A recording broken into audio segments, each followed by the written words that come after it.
ஆண்டவரே வந்திருக்கிறவர்களும் மற்றவர்களுக்கு கற்றுக் கொடுக்கும்படியாக சந்ததியாய் கற்றுக் கொடுக்கும்படியான ஆசீர்வாதம் உண்டாவதாக.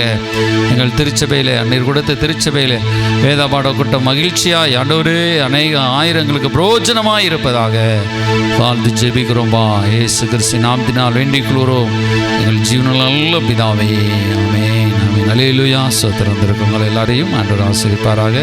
நம்ம இப்படி ரெகுலர் நடத்தும்போது வாரத்தில் ஒரு 400 பேராவது கேட்குறாங்க. ஸ்தோத்திரம். அல்லேலூயா. யூடியூப்பில் கேட்குறவர்களையும் கர்த்தர் ஆசீர்வதிப்பாராக. அல்லேலூயா. ஸ்தோத்திரம். தேவனுடைய நம்ம வரத்தை பற்றி நாம் தியானிக்கிறோம். அல்லேலூயா. நம்ம ஒவ்வொரு வாரமும் அந்த பைபிள் ஸ்டடி நம்ம வந்திருக்கிற நம்முடைய ஆவிக்குரிய வாழ்க்கைக்கு ஆசீர்வாதமாக இருக்கும். கேட்குறவங்களுக்கும் பார்க்குறவங்களுக்கும் இது ஆசீர்வாதமாக இருக்கும். ஸ்தோத்திரம். இதை நம்ம விடாமல் பண்ணும் பொழுது கர்த்தர் நம்ம பிரியமாக இருப்பாராக. அல்லேலூயா. ஸ்தோத்திரம். பைபிள் ஸ்டடியும் நீங்கள் தொடர்ந்து கேட்குறவங்க பார்க்குறவங்க பாருங்கள். அது உங்களுடைய ஆவிக்குரிய வாழ்க்கைக்கும் உங்களுடைய தனிப்பட்ட பர்சனல் வாழ்க்கைக்கும் உங்களுடைய சந்ததிகளுக்கும் இதை எடுத்து செல்லலாம். அல்லேலூயா. ஆனால் சீடர்கள் என்று வரும்பொழுது இயேசுநாட்ட 12 சீடர் இருந்தாங்க. அதே போல் அலைக்கு அப்பம் பெற்று சாப்பிட போதனைக்குன்னு நிறைய பேர் வருவாங்க. அல்லேலூயா. ஆனால் சீடர்களாக வருகிறவர்கள் ஒரு 4 பேரோ 5 பேரோ 10 பேர் தான் வருவாங்க. ஆனால் அவங்க மூலமாக தான் ஆண்டவர் இந்த உலகத்தையே அசைப்பார். அல்லேலூயா. அவர் மூலமாக அவர்கள் சந்ததி மூலமாக மற்றவர்களுக்கு கற்றுக் கொடுக்கப்படும். அல்லேலூயா.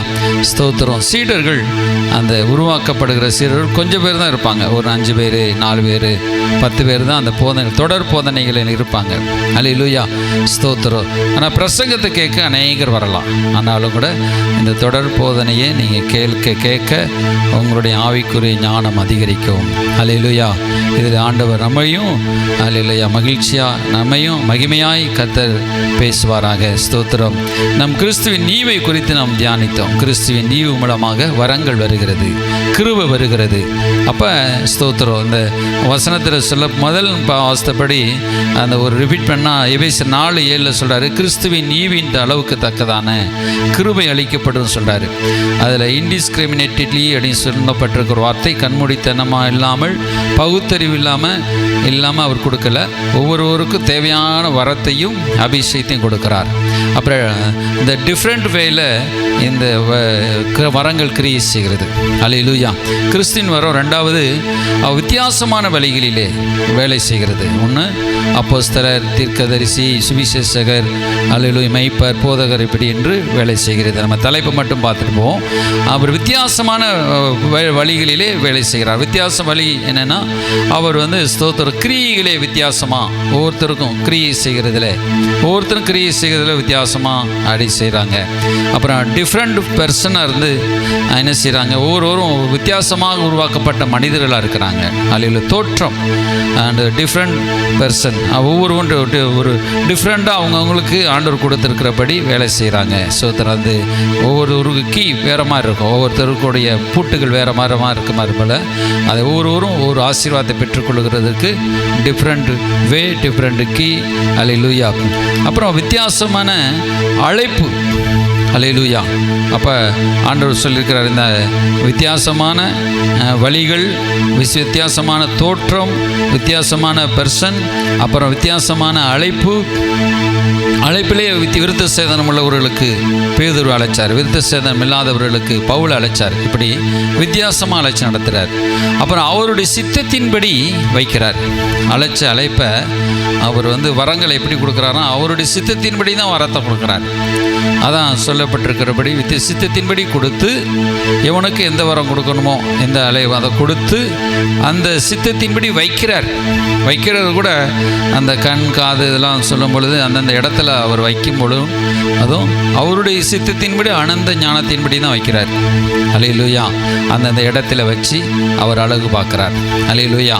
அப்போ பலவீனமான சரீரம், பலவீனமான உறுப்பு உள்ளவர்களுக்கு ஒரு முக்கியமான இடத்தை கொடுக்குறாரு. அல்லேலூயா. இப்போ கண்ணெல்லாம் ரொம்ப பலவீனமானது, ஆனால் அதுக்கு முக்கியமான ஒரு இடத்த வைக்கிறார். உள்ள உறுப்புகள் பலவீனமான உறுப்புகள், ஆனால் உள்ளே வச்சுருக்கார். மெயின் பார்ட்டாக இருக்குது. அந்த மெயின் பார்ட்டாக உள்ள முக்கியமான ஹார்ட்டு, கிட்னி, இதெல்லாம் ஒரு தூசி பட்டால் கூட இன்னும் பிரச்சனை இருக்கும். அதனால் மெயின் பார்ட்டை உள்ளே வச்சுருக்கிறார். அல்லேலூயா, ஸ்தோத்திரம். எதையும் தாங்குகிற கால், கை, அப்புறம் என்ன சொன்ன ஒவ்வொரு உறுப்புகளும் வெளியில் வச்சுருக்கிறார். பலமுள்ள உறுப்புகள், கால், கையெல்லாம் பலமுள்ள உறுப்பு. அதை கொண்டு எப்படிப்பட்ட வேலையை நம்ம செஞ்சு முடிச்சிடறோம். அல்லேலூயா. அப்போ ஸ்தோத்திரம் ஆண்டவர். அதே போல் உலகத்தில் பார்த்திங்கன்னா அந்த கால் இல்லாதவங்க, ஒருவேளை ஸ்தோத்திரம் ஒரு அவயங்களில் ஒன்று குறைவுள்ளவர்களாக இருப்பாங்க. அவங்களுக்கு வித்தியாசமான திறமைகள் இருக்கும். கவர்மெண்ட்லேயே அவங்களுக்கு என்ன செய்து சலுகைகள் கொடுக்குறாங்க, முக்கியமான வேலைகள்லாம் போட்டு கொடுக்குறாங்க. சரி, அதே போல் தேவன் இவைகள்லாம் தேவன் நமக்கு அவரும் வச்சிருக்கிறார். இப்பொழுது ஸ்தோத்திரம் இன்றைக்கி அப்படியே நம்ம எடுத்து பார்த்தோம்னா அழைப்பு. அல்லேலூயா. அப்போ வரங்களிலும் வித்தியாசம் இருக்குது, நம்ம தியானித்தோம். ஸ்தோத்திரம். அப்போ இன்னும் கடைசியாக நம்ம கடைசியில் இந்த அழைப்பு பற்றி, வரங்களை பற்றி அறிந்து அதிகமாக தியானிக்கலாம். அழைப்பு நம்ம மொத்த இதற்கு பாயிண்ட் எல்லாம் குறிப்பெடுத்துட்டோம்னா அழைப்புன்னு சொல்கிறார்.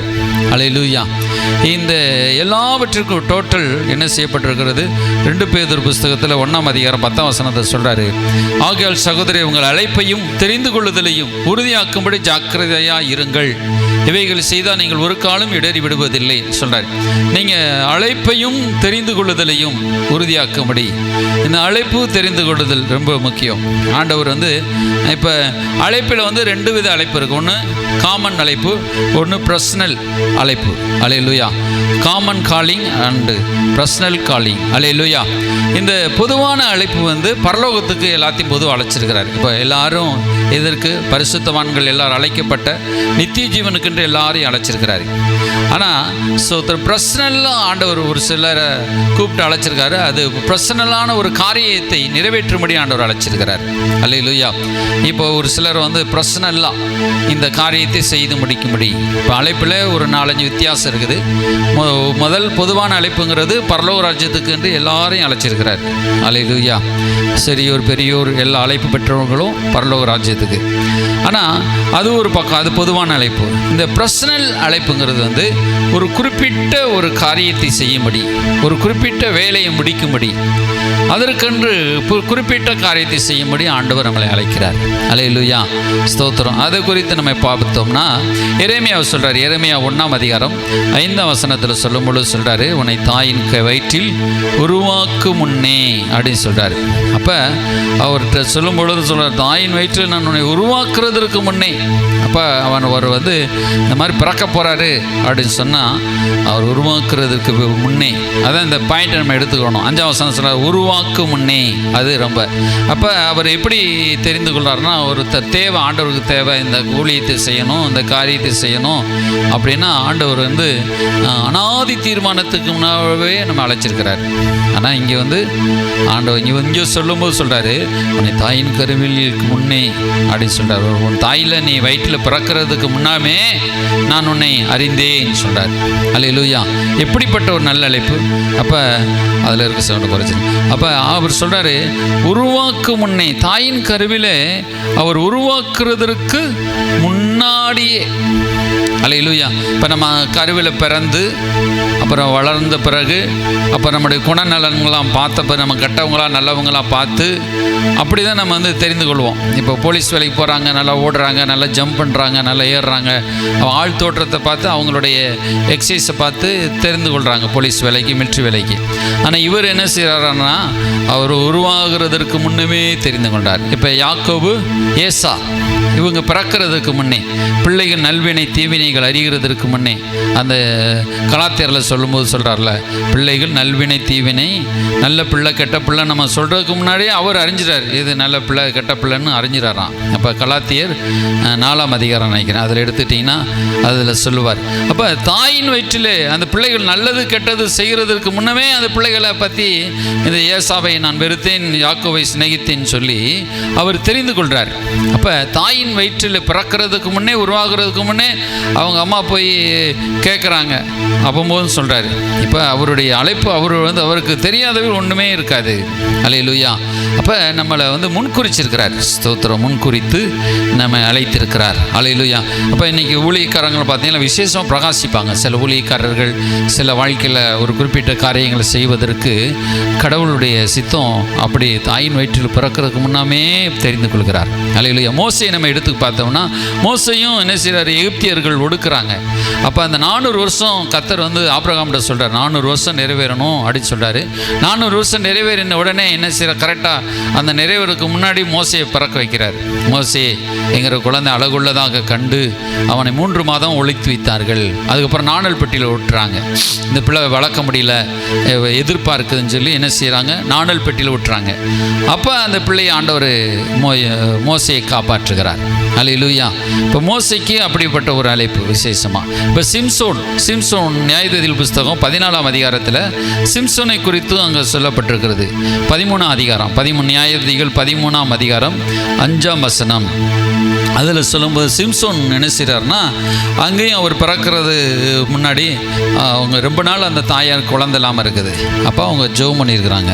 அப்போ ஜெபம் பண்ணும்போது ஆண்டவர் பேசுகிறார். அவன் திராட்சை ரசம் குடியாமல் இருப்பான், நீயும் குடிக்காதன்னு சொல்கிறார். 4ஆம் வசனம். அதெல்லாம் நீ திராட்சை ரசம் மதுபானம் புரியாதபடி திட்டானது ஒன்றும் புசி எச்சரிக்கையார்கள். நீங்கள் கற்பத்தறிந்து ஒரு குமாரனை பெறுவாய், அவன் தலையின் மேல் சவரகன் கத்தி படலாத. அந்த பிள்ளை பிறந்தது முதல் தேவனுக்கென்று நசரனாயிருப்பான். அவன் இஸ்ரவேலை பெலிஸ்தரின் கைக்கு நீங்களாக்கி ரட்சிக்க தொடங்குவான். அல்லேலூயா. அப்போ எக்கோ மட்டும் குறைச்சிருப்பான், ஆனால் தொடங்குவான்னு சொல்கிறார். அப்போ நீங்களாக்கி ரட்சிக்க தொடங்குவான்.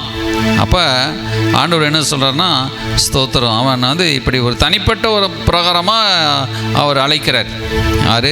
சிம்சோனை அழைச்சி அப்படியே தெரிந்து கொள்கிறார். அடுத்து என்ன சொல்கிறார் பாருங்கள். ஏன்னா இது அவன் அழைப்புல வித்தியாசங்கள் இருக்கிறது. பவுல் எப்படி அழைக்கிறாரு? ஸ்தோத்திரம். கலாத்தியர் புஸ்தகம் 1ஆம் அதிகாரம் 15ஆம் வசனத்தில் சொல்கிறாரு. கலாத்தியர் 1:15 தாயின் வயிற்றிலே நான் இப்போ வெளிப்படுவதற்கு முன்னமே அப்படின்னு சொல்கிறார். இன்னும் எபேசியர் அப்படி இருந்து நான் தாயின் வயிற்றில் இருந்தது முதல் என்னை பிரித்தெடுத்து என்ன செய்கிறார், தம்முடைய கிருபையினால் அழைத்த தேவன் அப்படின்னு சொல்கிறார். எதுக்காக அழைக்கிறார், அந்த நோக்கத்தை சொல்கிறார் பாருங்கள். இதில் நோக்கம்லாம் சொல்லப்பட்டிருக்கும். இப்போ எரேமியா அழைக்கும்போது ஒரு நோக்கம் சொன்னார், நான் சகல ஜாதிகளுக்கு தீர்க்கதரிசியாக கட்டளையிட்டேன். நம்ம அழைப்பை தான் நம்ம பார்த்துட்டு வந்தோம். இப்போ எரேமியாவை அந்த புத்தகத்தை வாசித்து பார்த்தீங்கன்னா, எரேமியா 1:5 சொல்லும் பொழுது, உன்னை சகல ஜாதிகளுக்கும் தீர்க்கதரிசியாக கட்டளையிட்டேன் அப்படின்னு சொல்கிறார். சகல ஜாதிகளுக்கும் தீர்க்கதரிசியாக அவனை கட்டளையிட்டேன் அப்படின்னு சொல்கிறார். அடுத்து வரும் பொழுது இந்த பவுல சொல்லும்போது சொல்கிறார், என்ன சொல்கிறார்னா, அப்படி இருந்தும் என் தாயின் வயிற்றில் இருந்தது முதல், அப்போ வயிற்றிலிருந்து முதல் கொண்டு என்னை பிரித்தெடுத்த கிருபை பிரித்தெடுத்து அப்படின்னு சொல்கிறார். குமாரனை புறஜாதிகளிடத்தில் சுவிசேஷமாக அறிவிக்கும் பொருட்டாங்க. 16ஆம் வசனம். பவுல் எதுக்காக முன்குறிச்சார்னா, புறஜாதிகளிடத்தில் சுவிசேஷமாக அறிவிக்கும் பொருட்டாக அவரை எனக்குள் வெளிப்படுத்த பிரியமாக இருந்தபோது. அப்போ என்ன செய்றாரு, புறஜாதிகளிடத்தில் அந்த பவுலை வெளிப்படுத்தி பவுல் மூலமாக சுவிசேஷத்தை அறிவிப்பதற்காக, அல்லேலூயா, அப்போ வெளிப்படுத்துகிறாரு. அப்போ இந்த பவுல் அப்படியே போய் பிரசங்கம் பண்ணுறார். தெரு தெரு ஏரியாக்கள், அப்படியே கிராமங்கள், பட்டணங்கள் தூரம் போய் அப்படியே பிரசங்கம் பண்ணுறார்.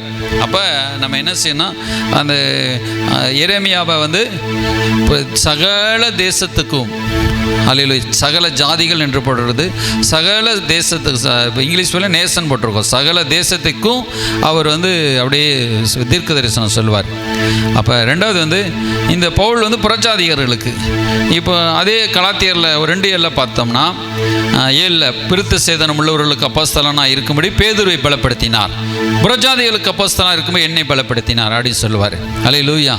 இப்போ நம்ம ஆமோஸ் புஸ்தகம் எடுத்துக்கிட்டோம்னா அங்கே ஒரு அழைப்பு சொல்வார். ஆமோஸ் 7ஆம் அதிகாரம் 14ஆம் வசனத்தில் எடுத்துட்டோம்னா, ஆமோஸ் 7ஆம் அதிகாரம் 14ஆம் வசனம், அதில் சொல்லும்போது சொல்வார், சோதரம், மந்த மேய்க்கிறோம், நான் ஒரு தீர்க்கதரிசியும் அல்ல, ஒரு தீர்க்கதரிசியினுடைய புத்திரனும் அல்ல அப்படின்னு சொல்லி திடீர்னு ஒரு அழைப்பு வருகிறது. ஆனால் எல்லா அழைப்பும் முன்கூட்டியே இருக்கும். ஆனால் அவர் சொல்லும்போது சொல்கிறாரு, ஆமோஸ் 7:14 அதில் வாசிங்க. நான் தீர்க்கதரிசியும் அல்ல, தீர்க்கதரிசியினுடைய புத்திரனும் அல்ல, மந்தை மேய்க்கிறவனும் காட்டத்தி பழங்களை பொறுக்கிறவனுமாய் இருந்தேன். மந்தையின் பின்னாலே போகிற போது கர்த்தர் என்னை அழைத்து, நீ போய் உன் ஜனமாக இஸ்ரவேலுக்கு விரோதமாக பிரசங்கின்னு சொல்கிறார். அவர் ஆமோஸில் என்ன சொல்கிறாருன்னா, நீ போய் என்ன செய்ய 14 வசனம் சொல்லும் பொழுது சொல்கிறாரு, நீ தீர்க்கதரிசியும் அல்ல, தீர்க்கதரிசியின் புத்திரனும் அல்ல, நான் மந்தை மேய்க்கிறவனும் காட்டாத்தி பழங்களை பொறுக்கிறவனுமாய் இருந்தேன் அப்படின்னு சொல்கிறார். எக்கோ ஆமாம் குறை ஆமாம். அப்போ பொறுக்கிறவனுமாய் இருந்தேன்னு சொல்லிட்டு என்ன சொல்கிறாருன்னா, நீ போய் இஸ்ரவேலுக்கு விரோதமாக தீர்க்க தரிசனம் சொல்லு அப்படின்னு சொல்கிறாரு. இஸ்ரவேலுக்கு விரோதமாய், அப்போ இஸ்ரவேலுக்கு விரோதமாக தீர்க்க தரிசனம் சொல்லும்படி சொல்கிறாரு. அப்போ ஒருத்தனை சகல ஜாதிகளுக்கும் தீர்க்க தரிசனம் சொல்லும்படி சொல்கிறாரு. இன்னொருத்தனை என்ன செய்ய, இஸ்ரவேலுக்கு மட்டும் விரோதமாக தீர்க்க தரிசனம் சொல்லுன்னு சொல்கிறாரு. இப்படி அவர் சொல்லி அப்படி அழைக்கிறார். இப்போ வித்தியாசம் பார்த்தீங்களா? அப்போ விரோதமாய் தீர்க்க தரிசனம் சொல்கிறதுக்காக அவர் அழைக்கிறார். அப்போ தாயின் வயிற்றில் முதற்கொண்டு அப்போ நம்ம என்ன செய்யணும், முதலாவது அவர் அழைப்பு, தாயின் வயிற்றில் அழைப்பு, அப்புறம் தாயின் வயிற்றுக்கு முன் பிறக்கிறதுக்கு முன்னாமே அழைப்பு. இன்னும் ஆமோஸ் ஒரு மந்தை மேய்ச்சிட்ருக்கிறார். அவர் தொழிலே மந்தை மேய்க்கும் தொழில். அவர் சொல்கிறார்ல, நான் என்னுடைய தொழில் நான் மந்தை மேய்க்கிறவனும் காட்டாத்தி பழங்களை பொறுக்கிறவனுமா இருந்தேன் சொல்கிறார். ஆனால் மந்தையின் பின்னாலே போகிற போது என்னை கர்த்தர் அழைத்து அப்படின்னு சொல்கிறார். அப்போ போய்கிட்டு இருக்கும் போது திடீர்னு ஆண்டவர் அழைக்கிறார். அது ஒரு அழைப்பு. திடீர்னு ஆண்டவர் அழைச்சப்பா இந்த அவசர தேவை இருக்குது அப்படின்னு சொல்லி. அல்லேலூயா. அப்போ பவுலுக்கு தாயின் வயிற்றில் இருக்கும்போதே பவுல் இன்னும் கண்டுபிடிக்கிறார். என்னென்னா, இன்னும் பவுல் கண்டுபிடிச்சிருந்தார். எபேசியர் 1ஆம் அதிகாரத்தில் உலக தோற்றத்திற்கு முன்னே தெரிந்து கொண்ட தேவன் அப்படின்னு சொல்கிறார். பவுல் சொல்லும்போது சொல்கிறார், உலக தோற்றத்திற்கு முன்னமே என்னை தெரிந்து கொண்டார் அப்படின்னு சொல்கிறார்.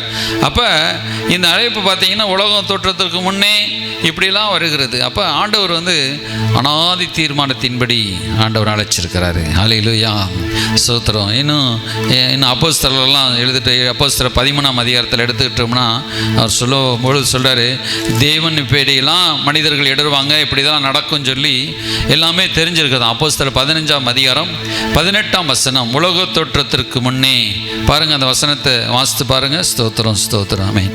அல்லேலூயா.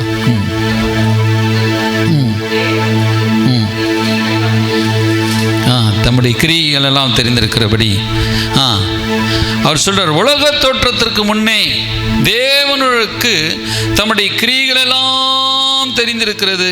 ஆதலால் பிரஜாதிகளிடத்தில் தேவனிடத்திற்கு திரும்புகிறவர்களை கலங்க பண்ணலாகாதென்றும். அப்போ உலக தோற்றத்திற்கு முன்னமே இப்படியெல்லாம் நடக்கும், இப்படியெல்லாம் கிரியை செய்யப்படும் அப்படின்னு சொல்லி ஆண்டவர் தெரிஞ்சு அவர் என்ன செய்கிறார், இப்படியெல்லாம் கொண்டு வராரு. அல்லேலூயா. அப்போ பாருங்கள், அடுத்து என்ன சொல்கிறாரு, இப்படி ஆண்டவர் இப்படி ஒரு அழைப்புங்கிறத ஒருத்தனை அழைக்கிறதுக்கு இவ்வளோ கொண்டு வரார். ஆண்டவர் கொண்டு நடத்துகிற இவ்வளவு காரியங்களை செய்கிறார். அந்த ரட்சிப்பின் சுவிசேஷத்தை அறிவிப்பதற்கு இவ்வளோ தூரம் கர்த்தர் செய்கிறார். ஸ்தோத்திரம். அதான் அவருடைய அழைப்பும் அவருடைய கிருபாவரங்களும் மாறாதவைகளே என்று எழுதப்பட்டிருக்கிறது. அல்லேலூயா. இப்போ அழைப்பு என்ன செய்யும் அப்படிங்கட்டா, அழைப்பு நம்மளை அந்த ஆண்டவர் அழைச்சிருக்கிறாரு. இப்போ நம்மளை பிள்ளையாக அழைச்சிருக்கிறாரு, அவருடைய குமாரனாக தெரிந்து கொண்டிருக்கிறாரு, அவருடைய ஊழியக்காரர்களாக தெரிந்து கொண்டிருக்கிறாரு. இன்னும் பேதுரு சொல்லும் பொழுது ராஜாக்களாக, லேவியராக, ஆசாரியராக அவருடைய புண்ணியங்களை அறிவிக்கும்படி எல்லாரையும் அவர் தெரிந்து கொண்டார். அல்லேலூயா. அப்போ அவர் சொல்கிறாரு, இப்போ அழைப்பு என்ன செய்யணும், அழைப்பு நம்மளை என்ன செய்ய, அழைப்பு ஒரு மகத்துவமானது அப்படி சொல்லப்பட்டிருக்கிறது. அல்லேலூயா. இந்த அழைப்பு நம்ம ஒரு மகத்துவமானதை நம்ம கருதணும். ஆண்டவர் நம்மளை எதற்காக அழைச்சிருக்கிறாருங்கிறத அப்படியே மகத்துவமான அந்த காரியத்துக்காக தெரிந்து கொள்ளணும். அல்லேலூயா. விசேஷமாக அழைப்பு எதுக்காக நம்மளை தெரிந்து கொண்டார் அப்படின்னு சொல்லி பார்த்தோம்னா, முதலாவது உங்கள் தெரிந்து கொள்ளுதலையும் ஜாக்கிரதையாக்கும்படி, அல்லது உங்களுக்கு அழைப்பையும் உங்கள் தெரிந்து கொள்ளுதலையும் நீங்கள் உறுதியாக்கும்படி ஜாக்கிரதையாக இருங்கள்னு சொல்கிறார். அப்போ நம்மளை ஆண்டவர் எதற்காக தெரிந்து கொண்டார் அப்போது அது சொல்லும் பொழுது இப்போ சிம்சோனை குறித்து பார்த்தோம். சிம்சோனில் சொல்லும் பொழுது சொல்கிறாரு, அவன் பெலிஸ்தியரின் கைக்கு இஸ்ரவேலை நீங்களாக்கி ரட்சிப்பான். பெலிஸ்தியரின் கைக்கு அப்போ எரேமியாவை சொல்கிறாரு, உன்னை சகல ஜாதிகளுக்கு தீர்க்கதரிசியாக இருக்கும்படி. ஆமோஸை குறித்து சொல்கிறார், இஸ்ரவேலுக்கு விரோதமாக நீ தீர்க்க தரிசனம் சொல்லும்படி அப்படின்னு சொல்கிறார். பேதுருவை பார்த்து சொல்லியிருக்கிறாரு, நீ புறஜாதியர்களுக்கு அல்ல, அந்த விருத்த சேதனம் உள்ளவர்களுக்கு அப்போஸ்தலனாக இருக்கும்படி.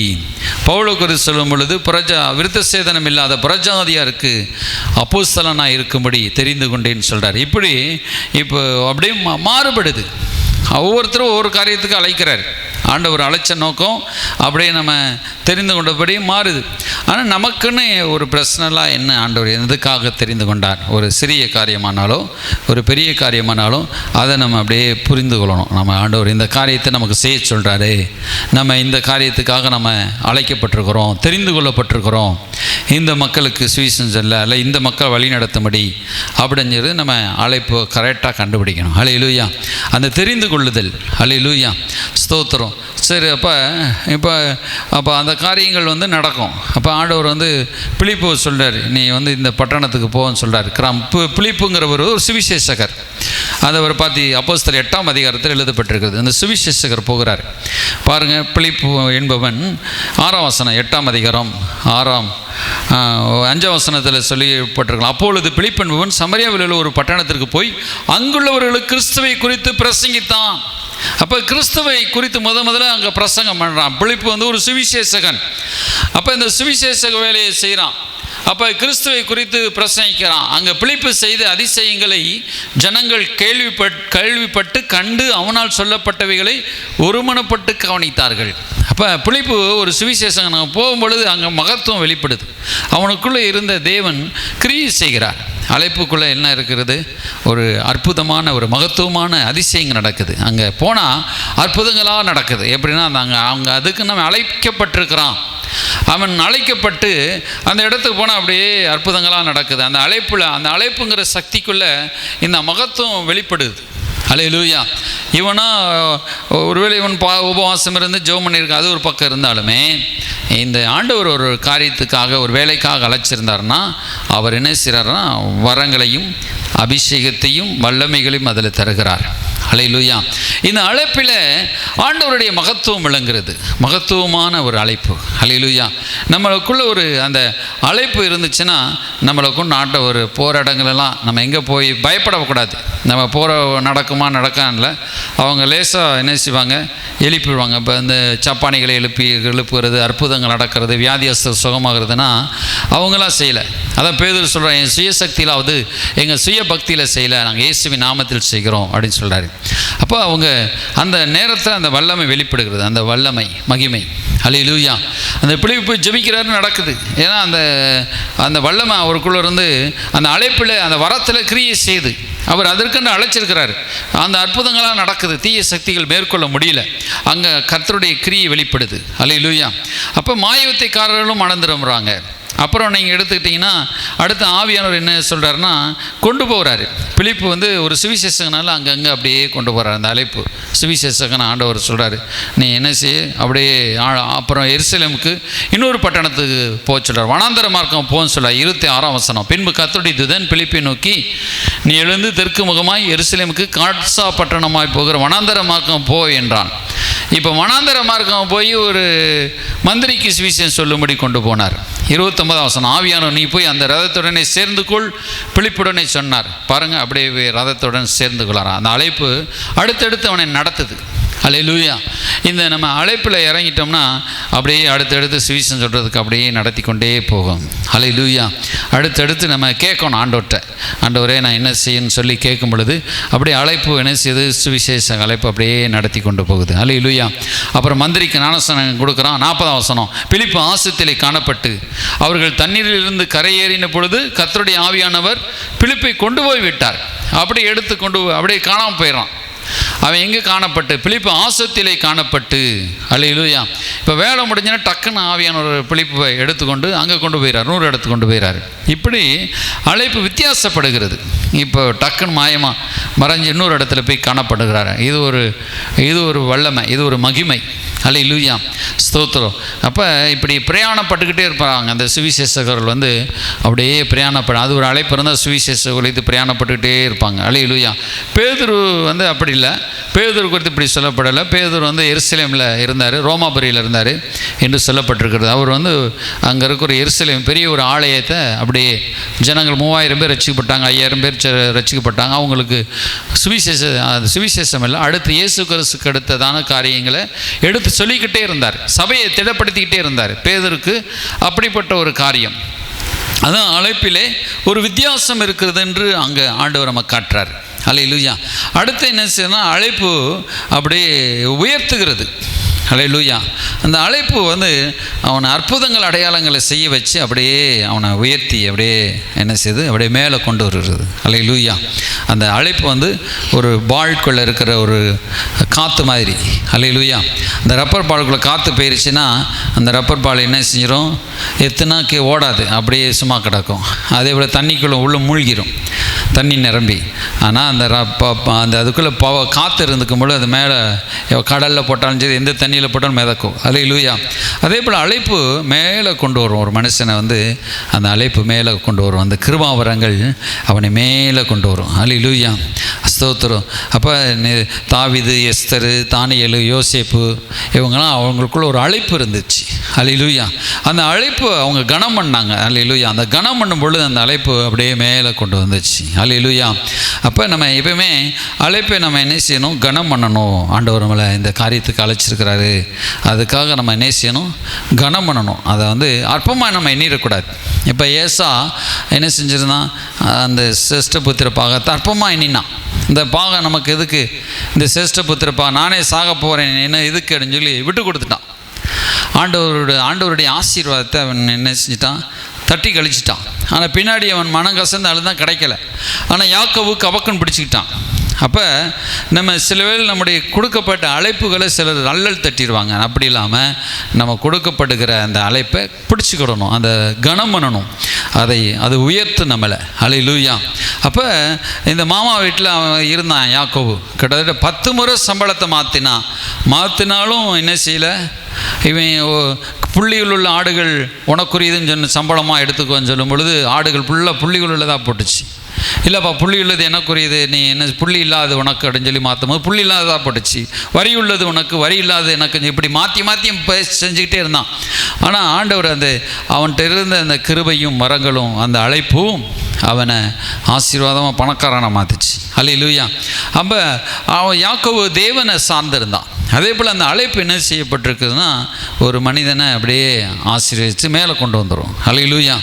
அழைப்பு வந்து கீழே விடாது. அந்த அழைப்பை நம்ம உத்து பார்க்கணும். அப்போ அந்த அழைப்பை நம்ம பிடிச்சிக்கிடணும். அல்லேலூயா.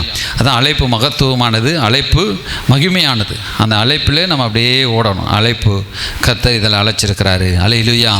ஸ்தோத்திரம். இப்போ பாருங்கள், கர்த்தர் வந்து சகல காரியத்திலையும் ஆசீர்வதிச்சாராம். அல்லேலூயா. ஆபிரகாம் வந்து கர்த்தர் அழைச்சார், கானான் தேசத்துக்கு வர்றான். வந்த பிறகு ஆதியாகமம் 24ஆம் அதிகாரம் 1ஆம் வசனத்தில் சொல்லும் பொழுது, ஆதியாகமம் 24:1 ஆபிரகாமை சகல காரியங்களிலும் அவர் கர்த்தர் ஆசீர்வதித்து வந்தார். அல்லேலூயா. இப்போ ஆபிரகாமை கர்த்தர் அழைச்சதுனால சகல காரியத்திலும் என்ன செஞ்சுருந்தார், ஆசீர்வதித்து வந்துக்கிட்டே இருந்தார். அல்லேலூயா. அதே போல் யோசேப்பு, நம்ம யோசேப்பு குறித்து வாசிக்கிறோம். யோசேப்பு 39ஆம் அதிகாரம் ஆதியாகமம் 39ஆம் அதிகாரம் 2-3 வசனத்தில் வாசிக்கும் பொழுதும் யோசேப்பையும் கர்த்தர் ஆசீர்வதிக்கிறார். 2ஆம் வசனம், கர்த்தர் யோசேப்போடு இருந்தார், அவன் காரிய சித்தி உள்ளவனானான், அவன் எகிப்தியனாகிய தன் எஜமானுடைய வீட்டில் இருந்தான். கர்த்தர் அவனோடு இருக்கிறார் என்றும் அவன் செய்கிற யாவையும் கர்த்தர் வாய்க்க பண்ணுகிறார் என்றும் அவன் எஜமான் கண்டு. அப்போ யாவையும் வாய்க்க பண்ணுகிறார். அந்த அழைப்பு வந்து அவன்கிட்ட அந்த கிருபை இருந்ததுனால அந்த எகிப்துக்கென்று கர்த்தர் அவனை அழைச்சிருக்கிறார். அல்லேலூயா.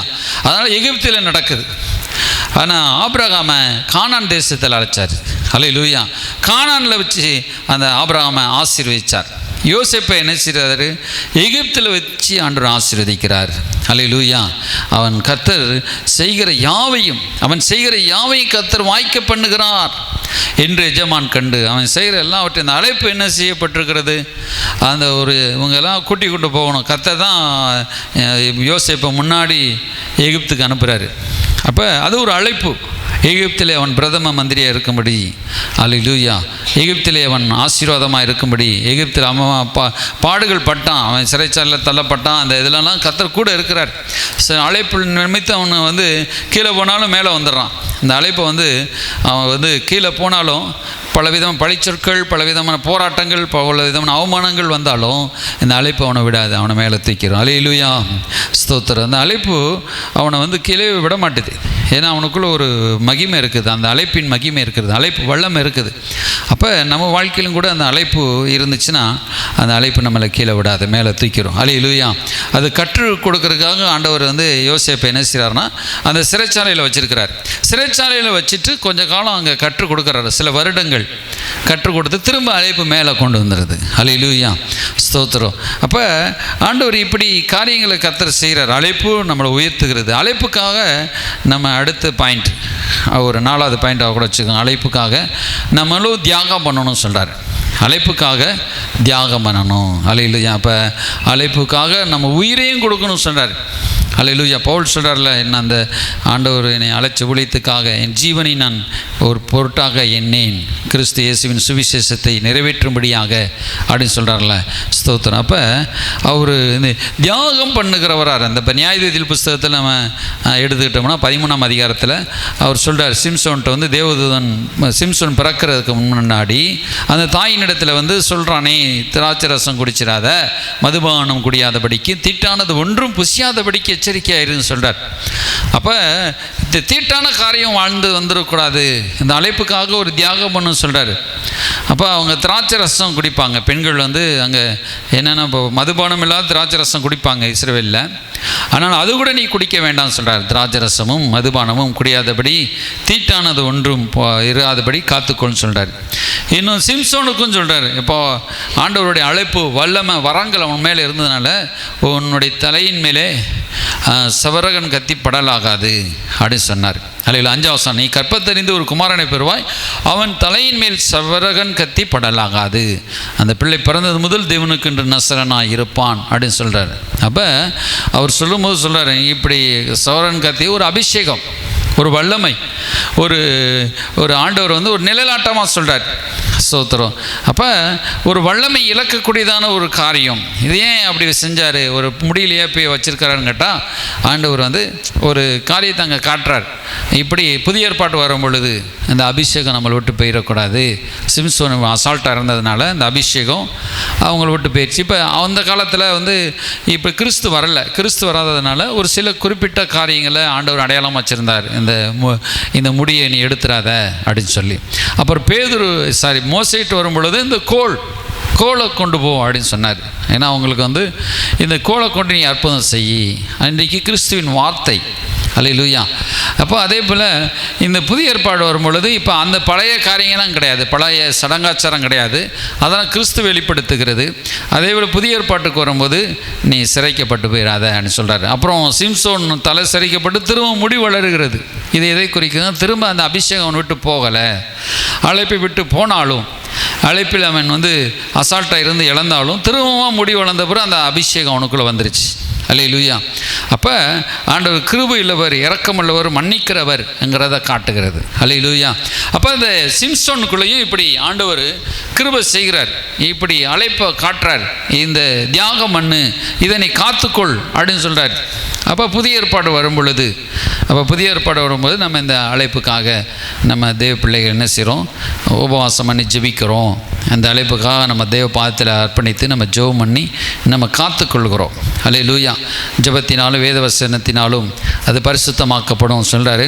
அப்போ ஜெபம் பண்ணி தேவனுடைய அந்த ஆவியில் நம்ம நடந்து கொண்டு அப்படியே காத்துக்கொள்கிறோம். அல்லேலூயா. அப்போ ஸ்தோத்திரம். இந்த அழைப்புக்காக நம்ம தியாகம் பண்ணணும் அப்படின்னு காட்டுறாரு. தியாகம்னா என்ன அப்படிங்கிற நம்ம இந்த நேரத்தெல்லாம் கொடுத்து நம்ம என்ன கற்றுக்கொள்கிறோம், வேதத்தை நம்ம படிக்கிறோம், ஆண்டவர் பேசும்படி ஜெபிக்கிறோம், அதிகாலமே எழுந்து ஜெபம் பண்ணுகிறோம். அப்போ இதெல்லாம் நம்ம தியாகம் பண்ணுகிற பொழுது இந்த அழைப்பு நமக்கு ஸ்திரப்படும், நாளுக்கு நாள் அப்படியே வளரும். இப்போ எதுவுமே நம்ம தியாகம் பண்ணி காலங்களில் அப்படியே தியாகம் பண்ணி ஒரு காரியத்தை நம்ம செஞ்சால் தான் வாழ்க்கையில் ஒரு வெற்றி அடைவோம். அதே போல் இந்த காரியங்களும் நமக்கு ஒரு தியாகத்தை குறிக்கிறது. அல்லேலூயா.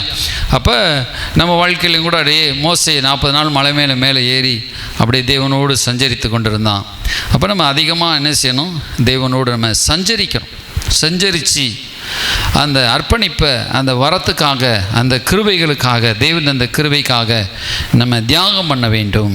அல்லேலூயா. ஸ்தோத்திரம். இப்போ நம்ம நேரத்தை, காலத்தை, நம்முடைய பணத்தை கூட தியாகம் பண்ணுறோம். பணத்தை கூட தியாகம் பண்ணி கற்றுக்கொள்கிறோம். அப்போ ஸ்தோத்திரம். அப்போ நம்ம இந்த அழைப்புக்காக தியாகம் பண்ணி ஓடும் பொழுது கர்த்தர் நம்மளை ஆசீர்வதிக்கிறார். அதாவது பவுல், அப்புறம் பேதுரு, இயேசுன்னு சொல்லியிருக்கார், ஒருவன் தன் ஜீவனை இழக்காவிட்டால் என் நிமித்தமும் சுவிசேஷத்தை நிமித்தமும், 2 காரியங்கள் ஆண்டவர் சொல்கிறார். என் நிமித்தமும் சுவிசேஷத்தை நிமித்தமும் எதை இழக்கிறானோ அதை மீண்டும் 100 மடங்கு பெற்றுக்கொள்வான் என்று சொல்கிறார். அது மத்தேயுவிலேயோ ஒரு அதிகாரத்தை சொல்வார். இப்போ ஆண்டு அதே போல் நம்முடைய வாழ்க்கையிலும் கூட நம்ம என்ன செய்யணும், இந்த காரியத்தை நம்ம செய்யணும். நம்முடைய சுவிசேஷத்துக்காக நம்ம எதை இழக்கிறோமோ அதை 100 மடங்கு திரும்ப தந்துடுவார். அல்லேலூயா. அப்போ பவுலுக்குள்ளே அப்படி தான். பவுலும் சொன்னார், நான் என் ஜீவனை கூட நான் எண்ணேன், அதை ஒரு பொருட்டாக எண்ணேன், கர்த்தராக இயேசு கிறிஸ்துவினிடத்தில் பெற்ற ஊழியத்தையே நான் நிறைவேற்ற விரும்புகிறேன் அப்படின்னு சொல்கிறார். அல்லேலூயா. அடுத்து நம்ம என்ன சொல்கிறோம்னா, அந்த அழைப்பை நாம் என்ன செய்யணும், பெருக பண்ணணும் சொல்கிறார். அல்லேலூயா. எபேசியர் 1:8 சொல்கிறார். எபேசியர் 1:8 இந்த அழைப்பை 5வது பாயிண்ட்டை நம்ம எழுதி கொள்ள வேண்டியதான். ஆமென். அப்போ அழைப்பை என்ன செய்யணும், பெருக பண்ணணும் சொல்கிறார். அதை அப்படியே போட்டுறக்கூடாது. போட்டுட்டால் நாளுக்கு நாள் தேங்கி அது ஒன்றுமில்லாமல் மக்கிரும். இப்போ ஒரு பொருளை என்ன செஞ்சிட்டோம்னா அப்படியே பயன்படுத்தாமலே போட்டோம்னா அந்த அழைப்பு நாளுக்கு நாள் என்ன ஆயிரும், மக்கி போயிடும், ஒன்றுமில்லாமல் போயிடும். அப்போ அந்த பொருளை நம்ம பயன்படுத்திகிட்டே இருக்கணும். இப்போ சாஃப்ட்வேர், இப்போ கம்ப்யூட்ரு, லேப்டாப்பு மற்றும் ஒரு முக்கியமான பொருட்கள்லாம் அதில் என்ன செய்யப்பட்டோன்னா ஒயர்லாம் இருக்காது, கோடு மாதிரி தான் இருக்குமா, அதுக்குள்ளே கரண்ட் பவர் போயிட்டே இருக்கணும். அது நான் துரு பிடிச்சிருச்சுன்னா உதவாக போயிடும். அப்போ என்ன செய்ய, ரெகுலராக அந்த பொருட்கள்லாம் அதில் எலக்ட்ரானிக்ஸ் பொருட்கள்லாம் பயன்படுத்திகிட்டே இருக்கணும். அதை பயன்படுத்தாமல் போட்டுறக்கூடாது. அப்போ நம்ம அதை பயன்படுத்தி பெருக பண்ணணும்னு சொல்கிறார். அவர் அந்த கிருபையை அவர் சகல ஞானத்தோடும் புத்தியோடும் எங்களிடத்தில் பெருக பண்ணினார். அல்லேலூயா. அப்போ சகல ஞானத்தோடும் புத்தியோடும் என்ன செய்கிறார், அதை பெருக பண்ணுகிறார். யார் பெருக பண்ணுறார்? அவரே பெருக பண்ணுறார். அல்லேலூயா. இப்போ அவர் நமக்கு யோசனை கொடுப்பார், நமக்கு இப்படி பெருக பண்ணு, ஞானமாக நீ செயல்படு. சோத்திரம். நமக்கு கிருபை கிடைத்தது மட்டும் போதாது, அதை ஞானத்தோடும் புத்தியோடும் நம்ம பெருக பண்ணணுமா. அல்லேலூயா. அந்த ஞானமாக எப்படி அதை பெருக பண்ணுறது, புத்தியாக நம்ம பெருக பண்ணுறது, இதெல்லாம் நம்ம பார்க்கணும். என்ன காரியங்கள் செய்யலாம் அப்படின்னா ஆண்டவர் சில ஐடியாக்கெல்லாம் கொடுப்பார். அல்லேலூயா. ஒரே ஐடியாவில் நம்ம போயிட்டே இருக்கக்கூடாது. வாழ்க்கைங்கிறது சோத்திரம் ஒரு புத்தி வித்தியாசமான ஐடியாக்களில் தான் நம்ம வாழ்க்கையே இருக்கிறது. அல்ல ஒரு பிஸ்னஸ் பண்ணுறான், திடீர்னு ஒரு புதிய ஐடியா பண்ணுறான். புதிய ஐடியா பண்ணி ஒரு மால்டினேஷன் பண்ணி என்ன செய்யப்பட்டுக்கிறான், அவரோட விற்பனை கொண்டு வந்துடுறான் பொருளை. அப்படியே உடனே லட்சக்கணக்கில் விற்று போயிடுது. அல்லேலூயா. ஸ்தோத்திரம். இப்போ கால் ஷூ இல்லாத காலங்களில் என்ன செஞ்சான், முதல் செருப்பை கண்டுபிடிச்சான். அதுவும் ஆண்டவர் தான் சொன்னார். அப்புறம் ஷூவை மனுஷங்க ஷூவில் வித்தியாசமான ஷூ இல்லையா. அப்புறம் பொருட்களில் ஒரு வித்தியாசமான பொருட்கள், இப்போ பைக்கு, கார் மாடலாக கொண்டு வராங்க இல்லையா, மக்கள் எப்படியா கவர்ந்துருக்க முடியும். அப்புறம் என்ன செய்கிறாங்க, இந்த இப்போலாம் என்ன ஒரு கொசுவத்தி, அது எப்படி அதை இன்னும் கரண்டில் அந்த லைட் மூலமாக கொண்டு வர்றது, இப்படி நிறைய காரியங்கள் இப்போ வந்துக்கிட்டு இருக்குது பூமியில். அதே போல் ஆண்டவர் நம்மகிட்ட இருக்கிற சுவிசேஷத்தை எப்படியாவது மக்களுக்கு கொண்டு போய் சேர்க்கும்படி கடவுள் என்ன செய்கிற வித்தியாசமான வழியில் நம்மளை ஞானத்தோடு அதை பெருக பண்ணுகிறார். அல்லேலூயா. ஸ்தோத்திரம். ஞானம், அந்த புத்தி, அந்த ஞானம் நமக்கு இருக்கும், புத்தி வேணும். அந்த புத்திங்கிறது அந்த செயல்பாட்டுக்கு கொண்டு வருகிற புத்தி. அல்லேலூயா. சிலருக்கு அந்த கிருபை இருக்கும். கிருபை நல்லா என்ன செய்வாங்க, நல்லா பாடுவாங்க, நல்லா பேசுவாங்க, நல்லா எழுதுவாங்க, நல்லா டிராயிங் வரைவாங்க, நல்லா அப்படி இருக்கும் இப்படி இருக்கும். ஆனால் அதில் முக்கியத்துவம் கொடுக்க மாட்டாங்க. அப்போ அதுக்கு பணத்தை நம்ம செலவழிக்கணும். ஒரு கிருபை ஒரு ஞானமாக அந்த இதுக்குன்னு கொடுக்கப்பட பணத்தை செலவழித்து அதை ஞானமாக டெவலப் பண்ணி அதை கொண்டு வரணும். அல்லேலூயா. புதுசாக எல்மாஸ் இந்த ஒரு சில பொருட்கள்லாம் கண்டுபிடிக்கிறாங்க. அவங்க கோடி கணக்கில் போட்டு கண்டுபிடிக்கிறாங்க. ஒரு லட்சக்கணக்கில் செலவழித்து கண்டுபிடிச்சி விற்பனைக்கு வரும் பொழுது அது அந்த ஒரு பொருள் குறைஞ்ச ரேட்டில் வரும். அது ஒரு 1000 வரும். 1000 கோடி பொருள் தயாரித்து பண்ணி போட்டுருவான்.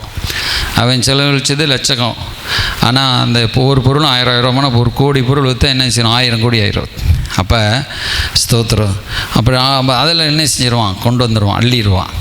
அப்போ பார்த்தீங்கன்னா இன்றைக்கி அதே போல் தான் ஒரு கடை ஆரம்பிக்கிறாங்க.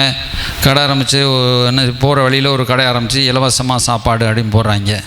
உடனே எல்லா மக்களும் சாப்பிட்றாங்க, நல்லா இருக்குன்னு அடுத்து காசை ஏற்றிடுறாங்க, கொஞ்சம் கொஞ்சமாக ஏற்றிடுறாங்க காசை.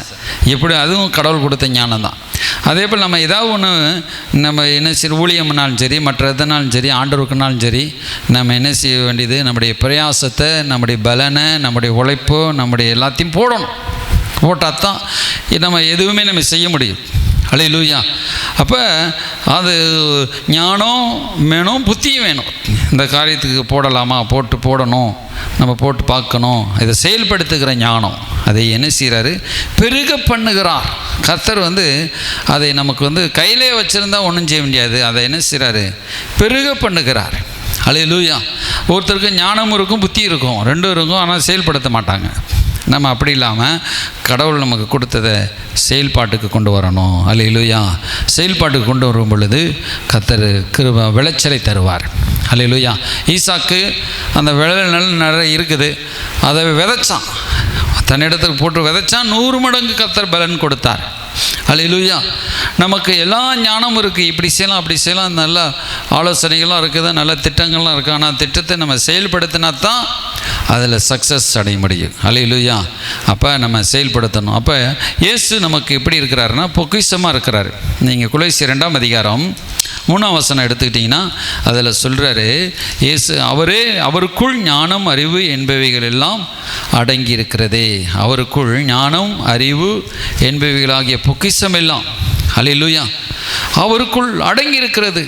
அல்லேலூயா. கிறிஸ்துக்குள்ள அந்த ஞானம், விலையேற பெற்ற அந்த அவரே நமக்குள்ள வந்துடுறார். நமக்குள்ள விலையேற பெற்ற பொக்கிஷமாக இருக்கிறாரு. அல்லேலூயா. அப்போ நம்ம இந்த ஞான அறிவு பொக்கிஷங்கள் எல்லாம் அவரே நமக்குள்ளே வந்துடுறார். அல்லேலூயா. ஸ்தோத்திரம். இப்படி நம்ம கிரியை செய்து அந்த இதை பயன்படுத்தும் பொழுது கர்த்தர் நம்மளை ஆசீர்வதிப்பார். அல்லேலூயா. நீதிமொழிகளை சொல்லியிருக்கிறபடி அவன் ராஜஸ்தானத்தில் இருத்தப்படுவான். தன் வேலையிலே ஜாக்கிரதையில் உன்னை நீ கண்டாள், அவனை நீசருக்கு உண்பதாக ஒப்பிடாமல் ராஜாக்களுக்கு உண்பதாக நிற்கிறான். அல்லேலூயா. நம்ம வேலையில் அது உண்மையுள்ளவர்களாக அல்லேலூயா ஜாக்கிரதையாக ஒவ்வொரு காரியத்தையும் நம்முடைய வேலையிலையும் நம்முடைய எல்லாவற்றிலும் செஞ்சால் அந்த ராஜ பதவியை பெற்று தருவோம். அல்லேலூயா. இப்போ தாவீது அந்த கொஞ்சத்திலனாலும் உண்மையாக இருந்து வேலை செஞ்சுட்டே இருந்தான், அவனை ஆண்டவர் ராஜாவை மாற்றினார். அல்லேலூயா.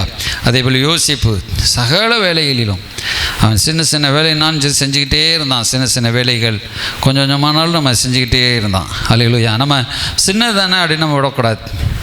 அவன் தாவீது சின்ன கவட்டை தானே, சின்ன கூழாங்கல் தானே அப்படி அவன் நினைக்கல. அதை வச்சே பயிட்டு வச்சுக்கிட்டே இருந்தான். தினந்தோறும் ஏதாவது ஒன்று அடித்த மாம்பழத்தை அடிக்க அல்லது ஏதாவது ஒரு பழத்தை அடிக்க, சின்ன அந்த காலத்தில் அத்திப்பழம்லாம் சிறுசாக தான் இருக்கும், அதை கூட அடிக்கிறதுக்கு பழகியிருப்பான். அல்லேலூயா. ஏதாவது அடிச்சுட்டே இருக்கும்பொழுது பார்த்தீங்கன்னா அவன் என்ன கரடி அடித்தான், சிங்கத்தை அடித்தான், அடுத்து கோழியத்தை அடிச்சிட்டான். அல்லேலூயா. நம்ம சின்ன ஊழியம்னாலும் பண்ணிக்கிட்டே இருக்கணும், சின்ன வேலைனாலும் பண்ணிக்கிட்டே இருக்கணும், சின்ன காரியம்னாலும் ஆண்டவருக்கு சிறுதுளி பெருவெள்ள மாதிரி ஏதாவது ஒன்று சின்னதாக கொஞ்சம் பண்ணிக்கிட்டே இருந்தோம்னா ஆண்டவர் ஒரு பெரிய காரியத்தை செய்வார். அல்லேலூயா. சில வேளத்தில் நம்ம பெரிய காரியம் வரும்னு நம்ம எதிர்பார்த்து நிற்கிறது நல்லதான், இல்லைன்னு சொல்லலை. ஆனாலும் இந்த சின்ன காரியமாய் செஞ்சு இப்போ ஏசப்பா 30 வயசு முடிய அம்மா அப்பாவுக்கு கீழ்ப்படிஞ்சு அந்த தச்சு வேலை தான் செஞ்சுட்டு இருந்தார். அல்லேலூயா. சாதாரணமான ஒரு பெரிய ஒரு ஆள் ஏசப்பா, உலகத்தையே ஆளக்கூடியவர், சகலவற்றிலும் வல்லவர். ஆனால் அவர் என்ன செய்யலை, உடனே போய் அவருக்கு 15 வயசில் எல்லாம் போய் கூட தொடங்கலை. ஒரு 30 வயசு வரையும் காத்திருந்து அங்கே எல்லா வேலைகளையும் தாய் தகப்பனுக்கு உதவியாக இருந்து அப்படியே பண்ணிகிட்டே தச்சு வேலை தானே பண்ணார். கார்பெண்டர்ஸ் வேலை தான் அப்படியே நிறைய வேலை பண்ணிக்கிட்டே இருந்தார். சேரை செய்ய, அதை செய்ய. ஏசப்பா ஒவ்வொரு மரத்தையும் தூக்கும் பொழுதும் பேசா சொல்லியிருப்பான், இந்த மரத்தில் உனக்கு சாவு வரப்போதா அப்படின்னு சொல்லியிருப்பான். ஆனால் ஆண்டவர் சொல்லியிருப்பான், இந்த மரத்தின் மூலம் தான் உனக்கு வெற்றி தரப்போகிறேன் சொல்லி இருப்பார். அல்லேலூயா. ஸ்தோத்திரம். ஏசப்பா பாருங்கள், அந்த 30 வயசு முடிய அந்த மரத்தை எடுத்து இழைச்சி வேலையெல்லாம் செய்யும் பொழுது அவருக்கு என்ன நான் வந்திருக்கோம், சிலுவையில் நம்ம இப்படி அறையப்பட போகிறோம், அந்த மனுக்குழுக்கு மீட்பை தரப்போகிறோம். அல்லேலூயா. அப்போ அதை எல்லாவற்றையும் அறிஞ்சு வச்சுருந்தார். சிறு வயது முதல் அவர் அறிந்து வச்சுருந்தார். வேத வாக்கியங்கள் எல்லாவற்றையும் பொறுமையை கற்றுக்கிட்டே இருந்தார். அந்த நேரங்கள் காலங்கள் வரும்பொழுது தான் அவர் வெளிப்பட்டார். அல்லேலூயா. 3 ஆண்டுகள் செஞ்சு முடிச்சிட்டார். அல்லேலூயா. அப்போ அந்த அந்த மரத்தின் மூலமாக தான் இது வந்துச்சு, சாபம் வந்துச்சு. அந்த மரத்தின் வேலை தான் ஏசப்பான் செஞ்சார். அந்த மரத்தின் வேலை செஞ்சு அந்த மரத்தின் மூலமாக வெற்றியை கொடுத்தார். ஒரு அழியிலே சொல்லுவோம் அல்லேலூயா. அப்போ பிசாசு மரத்தின் மூலமாக சாபத்தை கொண்டு வந்தான், ஆனால் மரத்தின் மூலமாக ஆண்டவர் வெற்றி கொண்டு வந்தார். அல்லேலூயா. அதான் அந்த ராஜ பதவிக்கு நேராக கடவுள் நம்மளை உயர்த்துகிறார். அல்லேலூயா, ஸ்தோத்திரம். அப்போ இந்த எஸ்தரும் அப்படியே அதில் இருந்துக்கிட்டே இருந்தாங்க. அந்த சிறு பெண்ணாக அவங்க சிறைப்பிடிக்கப்பட்டு போனாலும் அந்த மொர்தெகாயினுடைய பேச்சை கேட்டே வளர்ந்துக்கிட்டே இருந்தான். மொர்தெகாய் என்ன சொல்கிறாரோ அதன்படி மொர்தெகாய் இப்போ ராஜ மேன்மை கிடைச்சாலும் மொர்தெகாய்க்கு தான் அடங்கியிருந்தான். அல்லேலூயா. மொர்தெகாய் சொல்கிறான், இப்போ ராஜ மேன்மை கிடச்சிருச்சு, நீ அங்கே இருந்துக்கிட்டு இருக்கலான்னு நினைக்காத, நீ வரலன்னா அதுவும் பறிபட்டு போவோம். நீ போய் இந்த ராஜபதி உனக்கு எதுக்காக கிடைச்சது, ராஜாவினிடத்தில் போய் யூத ஜனங்களுக்காக பரிந்து பேசும்படியாக அந்த ரட்சிப்பை அருளும்படியாக உனக்கு கிடச்சிருக்கலாமே, ஒருவேளை அதுக்காக கிடச்சிருக்கலாமே. அவங்களுக்கு தெரியல, இப்போ மொர்தெகாய் இப்படி பெயில் ஸ்ட்ரீட்லாம் கேட்டாரான்னு தெரியாது, ஆனால் அவங்களுக்கு தெரிஞ்சு ராஜா ஆண்டவர் ஒரு நோக்கத்துக்காக கொண்டு வந்திருக்கிறாரு. அல்லேலூயா. உனக்கு இந்த ராஜ பதவி எதுக்காக கிடச்சிருக்கலாம், நீ போய் ராஜாவினிடத்தில் போய் சொல்லு அப்படின்னு சொன்னார். இப்போ ராஜாவினிடத்தில் போகிறது சாதாரணமான காரியம் கிடையாது. ராஜா கணவர் தான், ஆனாலும் ராஜாவுக்கு அந்த காலத்தில் நிறைய மனைவிகள் இருந்திருக்காங்க இல்லையா. அப்போ நிறைய மனைவிகள் இருந்திருக்காங்க. ஆனால் அவங்க ராஜா கூப்பிட்டா தான் போக முடியும். ஏன்னா ராஜா 120 நாடுகளுக்கும் தலைவர், அவர் அவசரமான கமிட்டி வேலைகள் இருப்பார், அந்த காரியங்கள்லாம் செய்து முடிப்பார் இல்லையா. எத்தனையோ எதிரிகள் இருப்பாங்க, எத்தனையோ வேலைகள் இருக்கும். நம்ம ராஜான்னா சும்மா படுத்தி தூங்குவார் நம்ம நினைக்கிறோம், அப்படி இல்லை. ராஜாவுக்கு ஏகப்பட்ட டென்ஷன் இருக்கும். அல்லேலூயா. அந்த டென்ஷன் ஏகப்பட்ட பிரச்சனைகள் இருக்கும். அவங்களுக்கு சடாக்குன்னு உயிரே போயிடும். இப்போ சாதாரண குடிமகனை கூட வெட்ட மாட்டான் யுத்த காலத்தில். ராஜா எங்கே அவனை வெட்டினா போர் முடிஞ்சிடும் அப்படின்னு தான் இருப்பாங்க. அப்போ அந்த ராஜாக்களுக்கு அதனால தான் ஆண்டவர் அவ்வளவு சௌகரியம் கொடுத்துருந்தார். நீ எப்படினாலும் நல்லா இருந்துட்டு போன்னு சொல்லி, வாழ்கிறது நீ எப்போ சாக போகிறன்னு தெரியாது, அதனால் நீ எப்படின்னா நல்லா சந்தோஷமாக இருந்துன்னு சொல்லி கடவுள் அப்படி கொடுத்துருக்கலாம். அப்போ இந்த ராஜா கூப்பிட்டா தான் போகணும், அது மீறி வந்துட்டானா போச்சு. அவ்வளவு காரியங்கள் ஏன் அப்படி வரலாமே போகலாமே அப்படின்னு தான் அவருக்கு முக்கியமான பொறுப்புகள், ஒவ்வொன்றும் பொறுப்பும் ஒவ்வொரு திடீர்னு ஒரு ராஜ்யம் எழும்பிடும். மெஸ்ஸியா மேதிய ராஜ்யங்கள் எழும்பி சடக்குன்னு இவனும் முறியடிச்சிருச்சுன்னா ஒன்றும் செய்ய முடியாது. அப்போ ராஜாக்கள் முழுவதும் உயிரை கையில் வச்சுட்டு ஆட்சி செஞ்ச மாதிரி தான் செய்வாங்க. இப்போ பிரதமர் மோடி இருக்கிறாரு, மற்ற ஒரு சில அதிகாரிகள்லாம் இருக்கிறாங்க, லேசாக வந்துட்டு போகிறாங்களா, அவங்களுக்கு கன்னோடு வர்றாங்க, சுற்றி பாதுகாப்பு படை, எங்கே போனாலும் வந்தாலும் பாதுகாப்பு படை இருக்குது இல்லையா. அப்போ அவங்க சாதாரண ஒரு குடிமகன் மாதிரி போக முடியாது. இந்த போனால் டக்குன்னு நடந்து போனால், அங்கே போனால் ஒரு டீ கடை நின்றோம் அப்படின்னு போக முடியாது. ஏன்னா அவங்க உயிர் அவ்வளோ விளையேற பெற்றதாக இருக்குது. அப்போ நம்ம ஊழியத்திலையும் கூட நம்ம அழைப்பு பெற்றோர்கள் கூட அழைப்பை நம்ம என்ன செய்யணும், கவனமாய் பாதுகாத்து அந்த தேவனிடத்தில் அந்த எஸ்தர் ஜெபம் பண்ணி 3 நாள் தியாகம் பண்ணி ஜெபம் பண்ணி ராஜாவினிடத்தில் போகிறாள். அல்லேலூயா. அப்போ இந்த அழைப்பில் அவளும் போய் நின்று போகும்போது ஆண்டவர் அங்கே சக்ஸஸ் கொடுக்குறாரு. அல்லேலூயா. ராஜஸ்தானத்தில் ஆண்டவர் வைக்கிறார், பொறுப்பான ஸ்தலத்தில் வச்சு ராஜாக்களுக்கு உண்பதாக, தானியேலை ராஜாக்களுக்கு உண்பதாக வைக்கிறார். அந்த தரிசனத்திலே சொப்பனம் காண்கிறதுலே தேசத்துக்காக இருக்கிறதுலே போகிறாரு. அல்லேலூயா. அப்போ ஸ்தோத்திரம், தரிசனங்கள் சொப்பனங்கள். இப்போ கடைசியாக யோனா அழைப்பு விட்டே ஓடினார். நினைவைக்கு போச்சான்னா தரிசிக்கு போயிட்டார். ஆனாலும் அந்த அழைப்பு அவர் விடலை. அழைப்பு இருந்ததுனால அவர் தூக்கி கடலுக்குள்ளே போட்டாலும் திமிங்கலம் அந்த பெரிய மீன் அவரை முழுங்கி திரும்பமாக அவரை வேறு மாதிரி ஆக்கி கடல்லிருந்து வெளியே கக்கிருச்சு. அப்போ இந்த யோனா கடலில் இருந்து வெளியே மீன் கக்கின உடனே உடம்பெல்லாம் வெள்ளையாக மாறிடுச்சு. அந்த திரவம் உள்ள மாற்றி இப்போ அவர் அந்த பட்டணத்துக்குள்ளே போகிறார். என்னடா ஒரு வித்தியாசமான மனிதன் வர்றான், கடலுக்குள்ளே இருந்து ஒரு மீனில் இருந்து ஒரு மனுஷன். ஏன்னா அவங்க நினைவே மக்கள் அந்த மீனை ஒரு தெய்வமாக வழிபட்டுருந்துருக்கிறாங்க, அல்லது மீனை அதிகமாக அவங்க நேசிச்சிருக்காங்க. ஏன்னா அவங்க உயிர் வாழ்கிறதே அந்த காரியம் தானே, மீனில் கடல் தான். கடலுக்குள்ளேருந்து ஒரு மனுஷன் வந்துருக்கிறான், அவன் சொல்கிறது இப்படி நடக்குது கேட்குது. ஆனால் அவன் பிரசங்கம் பண்ணதெல்லாம் எப்படி பிரசங்கம் பண்ணால், நீங்களாம் அழிஞ்சு போயிடுவீங்க, 3 நாள் இருக்குது, 3 நாள் அந்த பட்டணம் சுற்றி வரும், ஆனால் 1 நாள் தான் பிரசங்கம் பண்ணான், இன்னும் 40 நாளுக்குள்ளே இந்த பட்டணம் முழுவதும் அழிஞ்சு போயிடும், மனம் திரும்பலைன்னா அழிஞ்சு போயிடும், கடலை அழிக்க போகிறாருன்னு சொல்லி பிரசங்கம் பண்ணுறான். அல்லேலூயா. அவன் நல்ல எண்ணத்தோடு பண்ணானா அல்லது உண்மையிலே ரட்சிக்கப்படணுங்கிற எண்ணத்தோடு அவன் பண்ணானா எனக்கு தெரியல. ஆனாலும் கூட அவன் போய் பிரசங்கம் பண்ணுறான். அப்போ அழைப்பு பெற்றவன் போய் எங்கே போய் பிரசங்கம் பண்ணாலும் அந்த அழைப்பு நமக்குள்ளே இருந்துச்சுன்னா, அல்லேலூயா, நம்ம ஆண்டவர் என்ன சொல்கிறாரா சொல்லலையான்னு இல்லை. ஆண்டவர் சில வேளை நடத்துவார். ஆண்டவர் சில வேளை தான் பேச வேண்டாம் அமைதியாக அறிஞ்சிடுவார். ஆனால் பெரும்பாலும் நம்ம போய் நமக்குள்ளே அந்த தைரியம், ஆண்டவர் எனக்குள்ளே இருக்கிறாரு, நம்ம போகிற இடங்கள்லாம் நம்ம போய் இயேசுவை தாராளமாக சொல்லலாம். ஆண்டவரை நம்புங்க, பிடிச்சிக்கோங்க. சந்தர்ப்பம் சமயம் கிடைக்கும் போதெல்லாம், இன்னும் பவுல் சொல்கிறாரு, சமயம் கிடைச்சாலும் சரி கிடைக்காட்டாலும் சரி இந்த சுவிசேஷத்தை பிரசங்கிங்க, திருவசனத்தை பிரசங்கிங்கன்னு சொல்கிறார். அல்லேலூயா. உனக்கு சமயம் கிடைச்சாலும் சரி கிடைக்காட்டாலும் சரி நீ இந்த வேலையை செஞ்சு தான் ஆகணும்னு சொல்கிறார். அப்போ யோனா இந்த அழைப்பை விட்டு தவறுனாலும் இந்த அழைப்பை அவனை விடலை அப்படியே. ஏன்னா அவனுக்குள்ள ஆண்டவர் அந்த அழைப்பை வச்சிருக்கிறாரு. அல்லேலூயா. மீன் வயிற்றுக்குள்ளே போனாலும் கடலில் தூக்கி போட்டாலும் அவனை சாக விட மாட்டேது. அல்லேலூயா. இந்த அழைப்பை நம்ம பிடிச்சிக்கிட்டோம்னா அழைப்பு நம்மளை சாகவே விடாது. அந்த செய்கிற வேலையை செஞ்சு முடிச்சுட்டு தான் நம்ம அவங்க பரலோகத்துக்கு போக முடியும். ஒரு அழியிலே சொல்லுவோம் அல்லேலூயா. அப்போ அந்த அழைப்பை நம்ம என்ன செய்யணும், இருகளாக பிடிச்சிக்கிட்டோம், ஸ்டெடியாக பிடிச்சிக்கிறோம். ஆண்டவருடைய அழைப்பை பிடிச்சிட்டு நம்ம அந்த அழைப்புக்காகவே வாழணும். அல்லேலூயா. இந்த அழைப்பு தான் நமக்கு வரங்களை கொடுக்கிறது. இந்த அழைப்பில் வரங்கள் செயல்படுகிறது. இந்த அழைப்பில் அற்புத அடையாளங்கள் செயல்படுகிறது. இந்த அழைப்பு நம்மளை கனப்படுத்துது. இந்த அழைப்பை நாம் கனப்படுத்த வேண்டும். இந்த அழைப்பை நம்ம மதிக்க வேண்டும். இந்த அழைப்பை நாம் என்ன செய்யணும், இன்னும் பவுல் சொல்கிற அந்த அழைப்பு மெருகேற்ற வேண்டும். அல்லேலூயா. அந்த அழைப்புக்காகவே சிலர் தன்னை அர்ப்பணித்து வாழ்வாங்க. இந்த ஆண்டவர் இந்த அழைப்பு இந்த அழைச்சிருக்கிறார் அப்படியே வாழ்வாங்க. அல்லேலூயா. சரி, மீதமானதை நம்ம அடுத்த வாரம் நாம் தொடர்வோம். எல்லோரும் கூட கண்களை மூடி ஆண்டவர் நோக்கி, ஆண்டவரே அழைத்தவரே, அல்லேலூயா, அழைப்பின் மேன்மை அறிந்து நாங்கள் கூட செயல்பட உதவி செய்யுங்கப்பா. அல்லேலூயா. ஸ்தோத்திரம். ஆண்டவர் சொல்லுவோம், ஆண்டவரே நீங்கள் என்ன நோக்கத்துக்காக என்னை அழைச்சிருக்கீங்களோ அந்த நோக்கத்தை நிறைவேற்றுங்கப்பா. அழைச்ச கர்த்தர் நீர் மாறாதவர் ஆண்டவரே. அப்பா ஸ்தோத்திரம். அழைப்பை நீங்கள் மகிமையாக எண்ணுங்கள் என்று சொன்னீரே, அழைப்புக்காக தியாகம் பண்ணுங்கள் என்று சொன்னீரே. பிரச்சனைலாம் நீர் அழைத்த நோக்கத்தை நிறைவேற்றும்படியாக ஆண்டவரே அதை நாங்கள் பற்றிக்கொள்ள உதவி செய்யுங்கப்பா. எங்கள் அழைத்த அழைப்பை நாங்கள் தெரிந்து கொண்டதலை உறுதியாக்கும்படி ஜாக்கிரதையாக இருக்க உதவி செய்யுங்கப்பா. கடவுள் ஆண்டவர் என்ன நோக்கத்தை எங்களை அழைச்சிருக்கிறாரு அதற்காக ஆண்டவரே அதை ஜாக்கிரதையாக்கும்படியாக ஆண்டவரே நாங்கள் அதை தெரிந்து கொள்ளும்படியாக புரிந்து கொள்ளும்படியாக அதை டெவலப் பண்ணும்படியாக அதை நாங்கள் பெருகச் செய்யும்படியாக ஞானத்தோடும் புத்தியோடும் அதை பெருகச் செய்யும்படியாக ஆண்டவர் எங்களுக்கு கிருபை செய்யுங்கப்பா. ஆண்டவரே ஸ்தோத்திரம் ஸ்தோத்திரம் ஸ்தோத்திரம் அப்பா.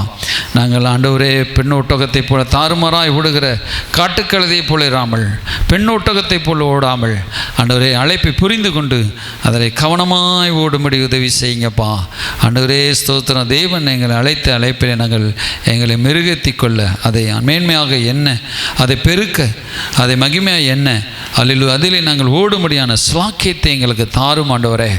அல்லேலூயா. அதற்காகவே எங்கள் வாழ்க்கையை நாங்கள் அர்ப்பணிக்க உதவி செய்யுங்க. வந்திருக்கிற நமது பிள்ளைகள் குடும்பங்களும் அப்படி ஆசீர்வதிக்கப்படுவதாக, கேட்டவர்களும் மற்றவர்களுக்கு போதிக்கத்தக்க உண்மையுள்ளவர்களாக இருங்கள் என்று பவுல் தீமோத்தேயுக்கு சொல்கிறது போல அல்லேலூயா. நமது பிள்ளைகளும் மற்றவர்களுக்கு சொல்லும்படியான அபிஷேகத்தை தாரும் ஐயா. ஆமே. நாங்கள் மற்றவர்கள் கற்றுக் கொடுக்க உதவி செய்யுங்க. நீர் மாத்திரம் மையப்படுங்க. அந்த வேத பாடக்கூட்டத்தை ஆசீர்வதித்ததுக்காக நன்றி. அந்த யாவரையும் நீர் ஆசீர்வதித்ததுக்காக நன்றியா. அழைப்பை நாங்கள் மகத்துவமானதாக, உன்னதமானதாக, மகிமையானதாக, நோக்கத்தை தெரிந்து கொண்டவர்களாக, அதில் மெருகத்திருக்கிறவர்களாக, அதில் நிலைத்திருக்கிறவர்களாக எங்களை ஆசீர்வதிங்க. உமக்கே மகிமை செலுத்துகிறோம்பா. இயேசு கிறிஸ்துவின் நாமத்தினால் வேண்டிக் கொள்கிறோம் எங்கள் ஜீவனில் நல்ல பிதாவே. ஆமென். ஆத்மாவே கர்த்தரை ஸ்தோத்திரி, என் முழுமே பரிசுத்த நாமத்தை ஸ்தோத்திரி, என் ஆத்மாவே கர்த்தரை ஸ்தோத்திரி, அவர் செய்த சகல உபகாரங்களையும் மறவாதே. ஆமென். அல்லேலூயா. ஸ்தோத்திரம் ஸ்தோத்திரம் ஸ்தோத்திரம் ஸ்தோத்திரம் ஸ்தோத்திரம்.